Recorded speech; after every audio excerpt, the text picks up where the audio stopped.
குருஜி வணக்கம் குருஜி. எனக்குள்ள ரொம்ப நாளாக ஒரு கேள்வி எழுந்துகிட்டே இருக்குது. என்ன அப்படின்னா, நான் இப்போ நல்லா தான் இருக்கிறேன். நான் ஏன் தியானம்லாம் பண்ணணும்? என் வாழ்க்கை நல்லா போயிட்டுருக்க பாதையே தியானத்தை பக்கம் திருப்பணும். அதனால் எனக்கு என்ன கிடைக்க போகுது குருஜி? தியானம், நீங்கள் பள்ளிக்கு போகிறீங்க, கல்லூரிக்கு போகிறீங்க. அங்கே எதுக்கு போகிறீங்க? கல்வியை கற்றுக்கொள்ள போகிறீங்க இல்லையா? ஞானத்தை கற்றுக்கொள்வதற்கு தான் தியானம் அவசியமாகிறது.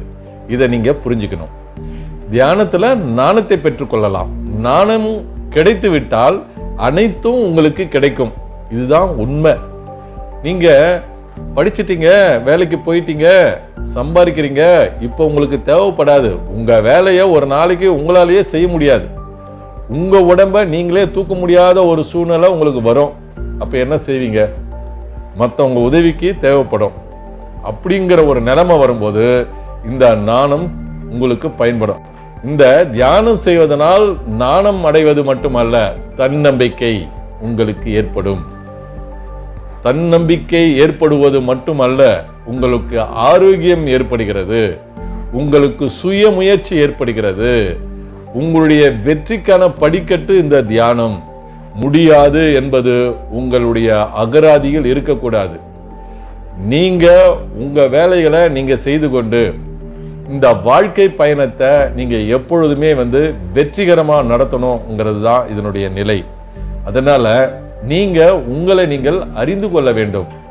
உங்களுடைய நிலை என்ன, உங்களுடைய பலம் என்ன, உங்கள் சக்தி என்ன, உங்களுடைய பேச்சு என்ன, உங்களுடைய செயல்கள் என்ன, இப்படி அநேக விதமான செயல்களை நீங்க உணர்ந்து கொள்ளணும். நாம எப்படி வந்தோம், எப்படி நம்ம போக போறோம் அப்படிங்கிற ஒரு விஷயத்தை நீங்க தெரிஞ்சுதான் ஆகணும். இது தெரியாம இருக்கிறதுனா உங்களை நீங்க அறிந்து கொள்ள முடியாது. நீங்க உங்க தாய் தந்தைக்கு பிறந்திருக்கீங்க, அதனாலதான் நீங்க உருவாகி இருக்கீங்கிறது தெரிஞ்சிருக்கீங்க. அதே மாதிரி இந்த பிறப்புங்கிறது, அதுக்கு பிறகு மரணம்ங்கிறது ஒண்ணு வரும். அப்போ மரணத்துக்கு பிறகு ஒரு வாழ்வு இருக்குது. உங்களுடைய எல்லையில்லாத விஷயங்கள் இருக்கத்தானே செய்யுது. நீங்க அதை மட்டும் நீங்க பார்க்கல. நம்ம என்ன ஆக போறோம் அப்படிங்கிற ஒரு கேள்வி உங்களுக்குள்ள எழும்பிதான் ஆகணும். அப்ப வரும்பொழுதுதான் இந்த தியானம் உங்களுக்கு அவசியமாக தேவைப்படும். அதனால நீங்க என்னவா ஆக போறீங்க, என்னவா நம்ம படிக்கிறோம், படிக்கும்போது நம்ம டாக்டர் ஆகணும், இன்ஜினியர் ஆகணும் அப்படின்னு நம்ம நினைக்கிறோம். படிக்கும் பொழுதே நினைக்கிறோம். குழந்தைகளை படிக்க வைக்கும் போதே நீ என்னவா ஆகணும்னு நினைக்கிறீங்க.